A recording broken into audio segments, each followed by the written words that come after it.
Usha medical education में आपका स्वागत है। आज हम टॉपिक करने जा रहे हैं AMTSL। क्या होता है AMTSL? Active management of third stage of labour. Third stage of labour, वैसे तो फर्स्ट स्टेज ऑफ लेबर और सेकंड स्टेज ऑफ लेबर यदि नॉर्मल निकल जाती है, ये जरूरी नहीं है कि थर्ड स्टेज ऑफ लेबर भी नॉर्मल निकले, क्योंकि कई बार ऐसे इवेंट्स हो जाते हैं जिसकी वजह से थर्ड स्टेज में बड़ी मुश्किल हो जाती है और माँ को कई बार डेथ तक का भी सामना करना पड़ जाता है। क्यों? क्योंकि यदि उसको ब्लीडिंग हुई, पीपीच हुआ, या यदि कोई भी मेम्ब्रेन यदि उसकी स्टक हो गई, रिटेन हो गई, या प्लेसेंटा रिटेन हो गया, तो माँ को बड़ा खतरा हो जाता है। तो जैसे हमारे कंपोनेंट लेबर के होते हैं, लेबर में 4 कंपोनेंट यूज होते हैं। जैसे पावर होती है यूटाइन कॉन्ट्रैक्शन, पैसेज होता है बर्थ कैनाल, पैसेंजर तो होता है खुद फीटस, और माँ की psychology.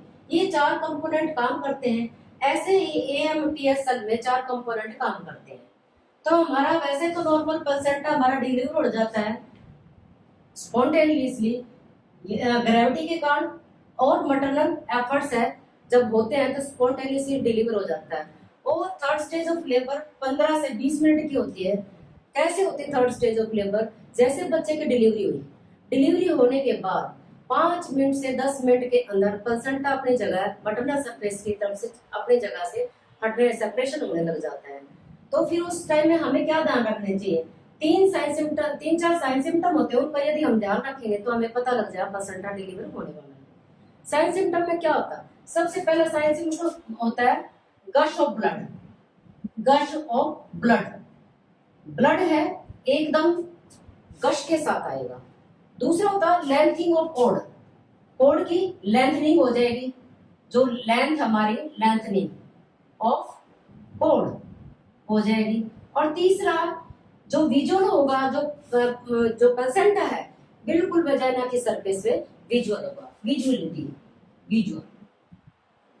Visual the vaginal area. तो ये 3 साइन सिम्टम ऐसे होते हैं जिससे हमें पता लग जाता है प्लेसेंटा डिलीवर होने के लिए तैयार है। तो हमें क्या करना चाहिए?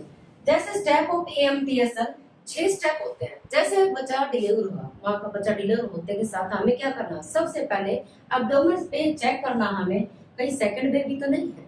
यदि सेकंड बेबी रूल आउट हो जाता नहीं है तो हमें क्या करना?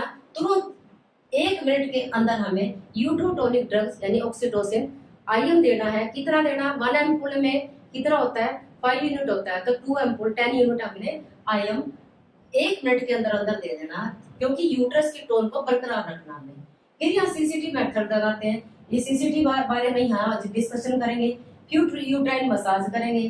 प्लेसेंटा का यदि निकल जाता है, प्लेसेंटा का एग्जामिनेशन करें, कंप्लीट हुआ, क्योंकि प्लेसेंटा जब निकलता है तो उसके साथ मेम्ब्रेन होती है, न्यूरोपोरियल मेम्ब्रेन होती है, कुछ कोटिलिडन्स होते हैं उसके, एक आधा एक्स्ट्रा भी होता है। वो यदि स्टक करके यदि अंदर रह जाता है तो ब्लीडिंग का कॉज करता है, पीपीएच का कॉज कर जाएगा।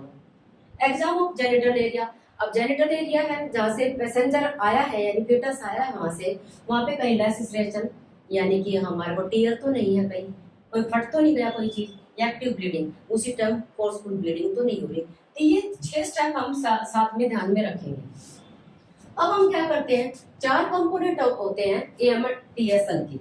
सबसे पहले एडमिनिस्ट्रेशन ऑफ यूट्रोटोनिक ड्रग्स। यूट्रोटोनिक ड्रग्स में सबसे पहले कौन सी होती है? ऑक्सीटोसिन। इंजेक्शन ऑक्सीटोसिन है, मोस्ट कॉमन होती है और ये सेफ भी होती है। कैसी होती है? सेफ भी होती है, मोस्ट कॉमन है और सेफ है। और कितना देना हमने? 10 यूनिट देना, IM देना है, सीधा IV नहीं देना। तो ये 10 यूनिट दे देंगे। यदि हमारे पास ये 2 डिग्री से 8 डिग्री के टेम्परेचर पे फ्रिज में रखी होती है, 2 डिग्री से 8 डिग्री सेंटीग्रेड के टेम्परेचर पे, यदि हमारी कोल्ड चेन मान लो कहीं नहीं है, और तो हम क्या दे सकते? इसकी जगह क्या दे सकते हैं? इसकी जगह हम दे सकते हैं मीजोप्रोस्टोल। क्या दे रहे हैं इसकी जगह? मीजोप्रोस्टोल की टैबलेट दे सकते हैं। कितनी देंगे? 400 से 600 माइक्रोग्राम ओरली देंगे। ये देंगे हम इंजेक्शन IM और 10 यूनिट। ठीक है। कई बार क्या है, यदि हम मथर्जिन दे देते हैं तो मथर्जिन क्या करती है? मथर्जिन हाइपरटेंशन कॉज करती है। और दूसरा क्या करती है? जितनी भी यूट्राइन कॉन्ट्रैक्शन होती है, रिट्रैक्शन का तो नाम ही नहीं होता, कॉन्ट्रैक्शन इतनी ज्यादा बढ़ जाती है जिससे कई बार क्या है, रिटेंट प्लेसेंटा भी हो सकता है। तो मेथड इनको हम मना कर देते हैं। ऑक्सीटोसिन सेफ ड्रग है और मोस्ट कॉमन ड्रग है ये। यदि हमारा कोल्ड चेन अवेलेबल है तो हम मीजोप्रोस्टोल की हम टैबलेट दे सकते हैं। दूसरा होता है डिलेड कोड क्लैंपिंग। अब जैसे बच्चे की डिलीवरी होती है तो हम कोड को जल्दी से कट नहीं करते, क्योंकि 1 से 3 मिनट तक कोड की पल्सेशन बंद होती है। यदि 1 मिनट तक यदि हमारी कोड को हम ऐसे कैसे रखते हैं जैसे डिलीवरी हुआ और बाद में कट करते हैं तो 70 से 100 ml जो ब्लड होता है फीटस में प्लेसेंटा के थ्रू फीटस में चला जाएगा, जिससे बच्चा किससे बचेगा? अनीमिया से बच जाएगा। तीसरा कंट्रोल कॉन्ट्रैक्शन। कंट्रोल का मतलब क्या होता है? कंट्रोल का मतलब काउंटरट्रैक्शन जो हमारे हाथ में है। काउंटरट्रैक्शन कैसे देंगे? हमारा काउंटरट्रैक्शन का मीडियम कैसे होता है? जैसे ही वेजाइना के थ्रू कोड मटरनल सरफेस का से कोड लटकी हुई है, तो ऐसे मान लो कोड लटकी हुई तो हमारा जो मतलब हमारा जो आर्टिक फोर्सेप्स या पोकर है हमारा, तो हम जो लटकी हुई है उसको तो हम ऐसे उसको मतलब पोकर को साथ साथ में प्लग करते हैं। और जैसे प्लग करें मान लो ये हमारा फोर्सेप्स है, कोड हमारे इसके बीच में है, तो हम क्या करें? काउंटरट्रैक्ट ऐसे करके काउंटरट्रैक्शन को इसमें क्या करेंगे? Pull push and pull. Push and pull का मेथड यूज करेंगे। मेथड कैसे? जैसे ये यूट्रस है और यहाँ प्लेसेंटा है और यहाँ से हमारी क्या है? ऐसे यहाँ पे हमारा ट्रैक्शन दे रहे हैं, यहाँ ट्रैक्शन दे रहे हैं, ये ट्रैक्शन हमारी। तो ट्रैक्शन देंगे जैसे ही प्लेसेंटा मतलब यहाँ पे लोअर सेगमेंट में आ जाएगा तो हमें क्या करना है? पता लग जाए सुप्रा प्यूबिस एरिया से टच करके देखें तो कुछ उभार दिखेगा, तो ये साइन हमारा प्लेसेंटा नीचे की तरफ आ चुका। और यहाँ से हम क्या करेंगे? ऐसे ट्रैक्शन देंगे नीचे की तरफ डाउनवर्ड में और बैकवर्ड में खींचेंगे इसको, डाउनवर्ड और बैकवर्ड। और ऊपर की तरफ क्या करें? सुप्रा प्यूबिक एरिया पे हम दूसरा हाथ लेफ्ट हैंड रख लेंगे, राइट हैंड में हमारा मतलब ट्रैक्शन मेथड होगा और उसको ऊपर की तरफ पुल करके उसको क्या करेंगे? यूट्रस को पुल करके पुश करेंगे। उसको पुश करने से क्या होगा? जो इन्वर्जन ऑफ यूट्रस है वो प्रिवेंट हो जाएगा हमारा। और इधर से काउंटर ट्रैक्शन जेंटली देना है, सॉफ्टली देना है। ज्यादा करेंगे तो इसमें कॉर्ड कई बार सॉफ्ट होती टूट सकती है, तो ये काउंटर ट्रैक्शन देंगे। कंट्रोल कोड ट्रैक्शन, कंट्रोल हमारा जेंटली हो गया। कोड, ये कोड हमारा अम्बिलिकल कोड होती है जो माँ के जो मतलब ये जो प्लेसेंटा से अम्बिलिकल कोड का एंड होता है उससे जुड़ी होती है। अट्रैक्शन मेथड यानी कि ये मान लो ये हमारा फोर्सेप्स लगा रखा है हमने, ऐसे ये हमारी कोड है तो ऐसे पकड़ के नीचे की तरफ हमने क्या करना है? इसको पुल करना है। पुल करके बैकवर्ड, थोड़ा सा बैकवर्ड करके बिल्कुल सरफेस मान लो लेंथनिंग ज्यादा है तो हम दोबारा कोपर को उसको फोल्ड करके कोड को दोबारा कोपर को पेरिनियल एरिया के पास ले आएंगे और वहां से फोर्सेप्स को लगा के फिर हम कोड ट्रैक्शन को आराम से कर सकते हैं। और ऊपर से हम क्या करेंगे? पुल करेंगे, नीचे से हम पुश करेंगे। ये हमारा कंट्रोल कोड ट्रैक्शन का मतलब क्या होता है? जो हमारी डिलीवरी जो 15 से 20 मिनट में प्लेसेंटा की हो रही थी, यदि हम ये मेथड एक्टिव स्टेज में मैनेजमेंट करेंगे तो उससे क्या ये हो सकता है 5 से 10 मिनट में भी हो जाए। एक ब्लड लॉस का बहुत कम खतरा रहता है इससे। तो इसलिए ये WHO के उस मेथड के अनुसार है कंट्रोल कोड ट्रैक्शन हम करते हैं ताकि इजीली हम प्लेसेंटा को डिलीवर करें।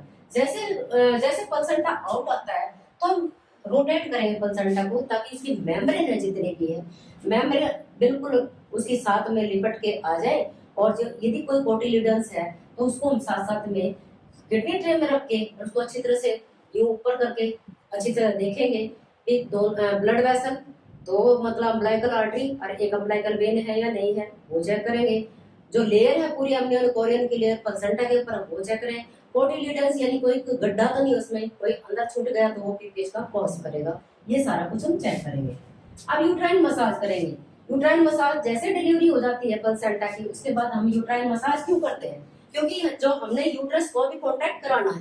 क्यों कॉन्टैक्ट कराना? हर 15 मिनट में 2 घंटे तक ये चेक करना है कहीं जो यूट्राइन मतलब हमारी कॉन्ट्रैक्शन है एटोनिक में तो नहीं चली गई।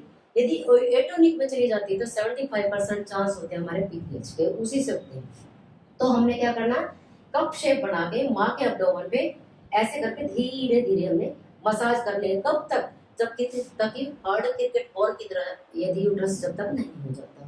जब ऐसा हो जाएगा तो इसका मतलब इंडिकेट है हर 15 मिनट में चेक करें। ये इंडिकेटर है हमारा जो जो हमारा प्लेसेंटा तो आउट हो चुका है, लेकिन जो यूट्रस है कॉन्ट्रैक्शन अच्छी तरह से कर रहा है। यदि वो कॉन्ट्रैक्शन अच्छी तरह से करेगा तो उससे क्या होगा, वो ब्लीडिंग हमारी कम हो जाएगी, पीपीएच का चांस बिल्कुल ही कम हो जाएगा हमारा। तो ये हमारा यूट्राइन मसाज है। अब यदि डिलीवरी हो चुकी, हमने इसको प्लेसेंटा को चेक भी कर लिया, और साथ साथ में चेक करते जैसे हमने ब्लड वेसल्स को चेक किया, एमनियन कोरियन की लेयर को चेक, कोटिलिडन्स है उसमें, यदि कोई गड्ढा है उसको चेक कर लिया, सारा कुछ चेक कर लिया। अब हम क्या करेंगे, मदर को यदि जेनिटल एरिया में कोई टीयर है या हमने एपिजोटमी दी है तो हम इससे सुचर भी तो करेंगे ना। तो ये थर्ड स्टेज में ही आ जाता है, सुचर करेंगे, ये माँ की केयर मैनेजमेंट में आ जाए। सुचर करके और माँ को अच्छी तरह से पैड वगैरह देके और उसको क्लीन करके पैड देके और जो उसका अंडर पैंटी वगैरह डाल के उसको हम पोस्ट लेबर रूम में शिफ्ट करते हैं। माँ और बच्चे को इकट्ठा करते हैं शिफ्ट, और 15-15 मिनट में उसकी कॉन्ट्रैक्शन को, यूट्राइन कॉन्ट्रैक्शन को सुप्राप्यूबिक एरिया से चेक करते हैं। यहाँ पे हार्ड गोला सा महसूस होगा, वो ठीक है तो अच्छी बात है, और नहीं होता, कई बार क्या होता है ये सब कुछ करने के बाद डिलीवरी हमारी नहीं होती। प्लेसेंटा की डिलीवरी क्यों नहीं होती, कई बार क्या होता है, जो हमारा ये मान लो प्लेसेंटा है हमारा, ये अपर सेगमेंट है, ये हमारा लोअर सेगमेंट है, तो यहाँ पे एक हावर, यहाँ पे बीच में क्या होता है, हावर ग्लास रिंग बन जाता है, हावर्स ग्लास रिंग बन जाता है, जो अब नॉर्मल होता है, जो प्लेसेंटा को क्या करता है, रिटेन कर देता है। कई बार ये रिंग जब तक नहीं ठीक होता, कैसे ठीक होगा, यदि हमारा नहीं होता है तो हम ओटी में पेशेंट को लेके जाएंगे, इंजेक्शन कंपोज आएगी उसको लगाएंगे और फ्लूइड देंगे साथ साथ में, ताकि ये जो रिंग है वो रिलैक्स हो जाए, रिलैक्स होके मैनुअली हम प्लेसेंटा को ओटी में जाके बाहर निकाल लेते हैं। लेकिन कई बार इतनी हालत खराब हो जाती है, रिटेन प्लेसेंटा इतनी बुरी तरह यानी अडियर हो जाता है, माँ की जो मदर सरफेस पे प्लेसेंटा चिपका रह जाता है और वो थोड़ा थोड़ा ब्लीड, इतना ज्यादा ब्लीड करता है कि माँ की सीरियस कंडीशन हो जाती है। इस कारण यदि कई बार तो इतनी भी हालत खराब, माँ की जान को बचाने के लिए हम क्या करेंगे, प्लेसेंटा नहीं निकल पाता, जब अडहियर हो जाता है, चिपका रह जाता है, यूट्रस को निकाल देते हैं, जिसको वो बोलते हैं हिस्टेक्टमी, ताकि माँ की जान बच सके। तो ये हमारा प्लेसेंटा को हमें यदि हमारा प्लेसेंटा 1 घंटे से पहले पहले नहीं निकलता तो हमें सीरियसली उसको ऑब्जर्व करना चाहिए, असेस करके तुरंत कॉल करनी चाहिए डॉक्टर को, ताकि तुरंत ओटी में जाके माँ के, क्योंकि क्या कॉज करेगा, पीपीएस कॉज करेगा, उससे माँ की जान बचाने के लिए हमें सीवियरली ओटी में लेके जाना पड़ेगा। मैनुअली रिमूव होता है तो मैनुअली रिमूव, क्योंकि हावर ग्लास रिंग बन जाता है, ये दोनों के बीच में, अपर सेगमेंट लोअर सेगमेंट के बीच में पड़ेगा, जो प्लेसेंटा को नीचे आने नहीं देगा।